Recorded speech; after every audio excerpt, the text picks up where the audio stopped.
Hello, and welcome back to English Daily, your cozy corner of the internet where we make English feel a little less scary and a lot more achievable. I'm Emily, and as always, I'm here with my wonderful co-host, Tom. How are you doing today, Tom? Honestly, Emily, I've been better. I spent 20 minutes this morning trying to remember the word disappointed and ended up saying, my heart feels like a flat tire. So, living the dream.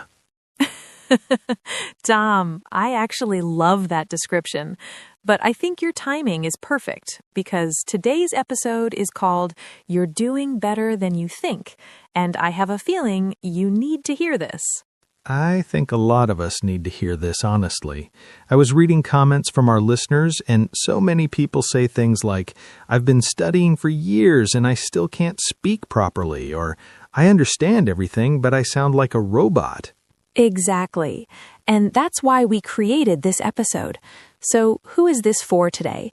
If you're an intermediate learner, somewhere between B1 and B2, feeling stuck in what we call the messy middle of language learning, this episode is your warm hug. We're going to talk about why your brain is lying to you about your progress, how to actually measure improvement, and most importantly, how to be kinder to yourself on this journey. And before we dive in, quick reminder that we have a full transcript available for this episode, plus a worksheet called the Progress Perception Tracker that Emily designed. You can find everything in the description below or on our website. And remember, you can pause, rewind, and listen as many times as you need.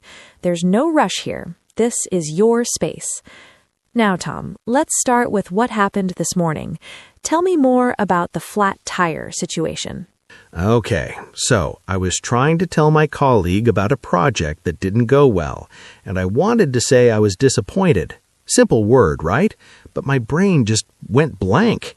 And then I started panicking, which made it worse, and I ended up doing this weird mime thing with my hands while saying, not happy, but deeper, Tom, can I tell you something? The fact that you found a creative way to communicate your meaning in the moment, under pressure, that is fluency. But Emily, come on. I've been learning English for years. I should know the word disappointed by now. Doesn't forgetting basic words mean I'm actually getting worse? This is such a common feeling, and I want to introduce what I call the invisible progress principle. Here's the thing. When you're improving at a language, your standards improve faster than your skills. It's like climbing a mountain, but the mountain grows as you climb. That sounds exhausting and also kind of unfair. It can feel that way, but think about it like this. Imagine you're cleaning a window. When the window was really dirty, you didn't notice the small spots. But now that you've cleaned most of it, suddenly every tiny smudge is visible. That doesn't mean the window is dirtier. It means your ability to see clearly has improved. Oh, so when I notice my mistakes more, it might actually mean I'm getting better at English, not worse? Exactly. 2 years ago, you probably made the same mistake and didn't even realize it. Now you notice it, you feel frustrated by it, and that frustration, uncomfortable as it is actually evidence of growth. Huh. So my suffering is a good sign. I'm not sure how to feel about that, but I think I understand. The noticing is the progress. That's it. And in the worksheet we mentioned, there's a section called What I Notice Now, where you can track the mistakes that bother you. Over time, you'll see that what used to bother you becomes automatic, and new things take their place. It's a beautiful cycle, even when it doesn't feel beautiful. Okay, that makes me feel a little better. But here's my other problem, Emily. I watch movies in English, and the actors speak so fast and so smoothly. Then I open my mouth, and I sound like I'm reading a recipe very, very carefully. Can I ask you something? When you watch those actors, are you comparing your speaking to theirs? I mean, yes. Isn't that the goal? To sound like a native speaker? This is what I call the comparison trap, and I think we need to talk about this because so many learners fall into it. Here's the truth. Those actors have scripts. They have directors. They do 20 takes to get one perfect scene. They have teams of people helping them sound good. And most importantly, they're speaking their first language. But what about when I talk to native speakers in real life? They don't have scripts and they still sound perfect. Do they, though? Tom, I'm a native English speaker and I make mistakes constantly. I forget words, I say and I start sentences and change direction halfway through. I mispronounce things. The difference is, when native speakers do it, it sounds natural. When learners do it, they think it's failure. I never thought about that. I guess I do filter out the mistakes native speakers make. There's a metaphor I love for this. Think of language like cooking. A professional chef and a home cook might both burn something occasionally, but when the chef does it, we assume they were experimenting. When the home cook does it, they feel like a failure. The action is the same, only our interpretation changes. So I'm judging myself by a standard that doesn't actually exist? Like I'm comparing my real cooking to someone else's Instagram photo of cooking? Perfect way to put it. And here's something important. Your goal shouldn't be to sound like a native speaker. Your goal should be to communicate effectively and authentically as yourself. Some of the most successful communicators in English, business leaders, scientists, artists, they speak English with accents, with quirks, with their own style, and they're brilliant. I think I need to sit with that for a moment. I've been chasing the wrong thing this whole time. In the worksheet, there's an exercise called My Communication Wins, and I really want you to try it. Instead of tracking mistakes, you write down moments where you successfully communicated something, even if it wasn't perfect. It shifts the whole focus. All right, I'm starting to feel a bit more hopeful, but let me throw another worry at you, Emily. Sometimes I feel fluent, like words just flow out of me, and then other days I can barely form a sentence. What's that about? Am I actually fluent or not? You've discovered what I call the fluency illusion. Here's the secret nobody tells you. Fluency is not a fixed state. It's not a destination you arrive at and stay forever. Fluency fluctuates for everyone, including native speakers. Really? So even you have days when English is harder? Absolutely. When I'm tired, stressed, distracted, or even just hungry, my speech gets messier. I search for words more, I make grammar mistakes. This is completely normal for every human being in every language. Totally. But it feels like something is wrong with me when it happens, like I've suddenly lost all my progress. Think of fluency like the tide at the beach. Sometimes the water is high, sometimes it's low, but the ocean is always there. Your English knowledge doesn't disappear on difficult days. It's just temporarily less accessible because other things are using your mental energy. So when I feel like I've forgotten English after a bad conversation, I haven't actually lost anything. Not at all. And here's something powerful. What matters is your baseline over time, not individual moments. If you compare your average ability today to your average ability 1 year ago, that's where you'll see the real growth. One bad conversation means nothing. I like that. The average, not the individual moments, like checking the weather pattern instead of complaining about one rainy day. Warmly. Beautiful analogy, Tom. That's exactly it. And this connects to something we call the 3-month rule in our framework. Instead of judging your progress daily or weekly, look back every 3 months. Compare a conversation you had today with one you had 3 months ago. That's where the evidence lives. Is that in the worksheet too? It is. There's a 3-month reflection template where you can record yourself speaking about the same topic at different intervals. When you listen back, the improvement becomes undeniable. Okay, I want to talk about something embarrassing.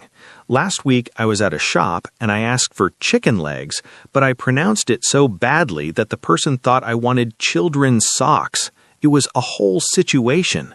Oh no, what happened? Much confusion. Eventually, I just pointed at the chicken and made a leg gesture. Very dignified, very adult.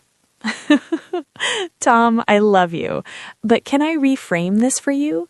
This experience, as awkward as it was, is actually something to celebrate. Celebrate? Emily, I was defeated by poultry. How is that a celebration? Here's why. You were out in the world using English in an unpredictable situation. You encountered a problem, you solved it. You didn't run away, you didn't give up, you found another way to communicate. That's real language use. But I made a mistake. And this is where I want to introduce the discomfort dividend. Every moment of embarrassment, confusion, or struggle is actually an investment. Your brain learns fastest when things go wrong because those moments get your full attention. Wait, so my chicken disaster was good for me? Think about which English lessons you remember most vividly. I bet they're the ones where you made memorable mistakes, not the ones where everything went smoothly. Embarrassment is like a highlighter for your brain. It marks that experience as important. That's actually true. I will never ever forget how to pronounce chicken now. It's burned into my memory. Exactly. So the question isn't, how can I avoid mistakes? The question is, how can I put myself in more situations where mistakes are possible? Because each one is a learning opportunity that your brain will never forget. So I should actively seek out embarrassment? That sounds terrible, but also kind of exciting. Warmly, not seek embarrassment specifically, but seek challenge. Seek situations that are a little beyond your comfort zone. That's where growth lives. All right, Emily, I'm feeling better, but I have one more problem. Even when good things happen, I don't remember them. Like, I focus on the chicken disaster, but I forget that the same day I had a lovely conversation with a stranger on the bus. This is so important, and it's the last concept I want to share today. What you're describing is completely normal because our brains have a negativity bias. We evolved to remember threats and problems, not successes. So we have to actively work against this tendency. How? I call it the evidence collection method. You become a detective for your own progress. Instead of waiting to feel fluent, you collect proof that you're improving. What kind of proof? Small things. Did you understand a joke in English? Write it down. Did someone understand you without asking you to repeat? Evidence. Did you read something without using a dictionary? Proof. Did you think in English without realizing it? Huge evidence. I never thought to track those things. I only track what goes wrong. And that's why your perception of your progress is so distorted. It's like you're a lawyer building a case against yourself, collecting only the evidence that supports I'm not good enough, while ignoring everything that proves the opposite. That's exactly what I do. I'm like a prosecutor, not a defense attorney. From now on, I want you to be your own defense attorney. When your brain says you're not improving, you say, objection, here's my evidence, and you pull out your collection of wins, moments, and breakthroughs. I really like this. It feels like something I can actually do. In our resource materials, the Progress Perception Tracker has a daily evidence log, just 1 or 2 things each day. Over a month, you'll have 30 pieces of evidence that you're doing better than you think. So, Tom, let's bring it all together. We've covered a lot today. The invisible progress principle, which reminds us that noticing mistakes is actually a sign of growth. The comparison trap, which taught us to stop measuring ourselves against unrealistic standards. the fluency illusion, helping us understand that fluency fluctuates, and that's normal. The discomfort dividend, showing us that embarrassing moments are actually valuable learning experiences. And finally, the evidence collection method, which helps us actively counter our brain's negativity bias. You know what I'm realizing? All of this is really about one thing: trusting the process. Trusting that even when it feels messy and frustrating and slow, something is happening. The window is getting cleaner even when I can only see the smudges. That's it. That's exactly it. And I think I have been doing better than I thought. I mean, we just had this entire conversation in English about complicated ideas, and I mostly kept up. Tom, you didn't mostly keep up. You contributed brilliant analogies and insights. You processed complex metaphors. You made jokes in your second language. That's incredible. When you put it that way. Okay, I'm feeling something unusual. I think it might be pride? Let's sit with that. Now, for everyone listening, we have a challenge for you this week. We're calling it the 3 Evidence Challenge. Here's how it works. Every day for the next week, write down 3 pieces of evidence that you're improving. They can be tiny. I understood one word in a song. I thought of the English word before my native language word. I made a mistake and kept talking anyway. At the end of the week, you'll have 21 pieces of evidence, 21 reasons to believe in yourself, and we want to hear about them. Share your evidence in the comments or tag us on social media. We read everything. Seriously, we do. Your stories keep us going. Don't forget to download the transcript and the Progress Perception Tracker worksheet from the description. They'll help you put everything we talked about today into practice.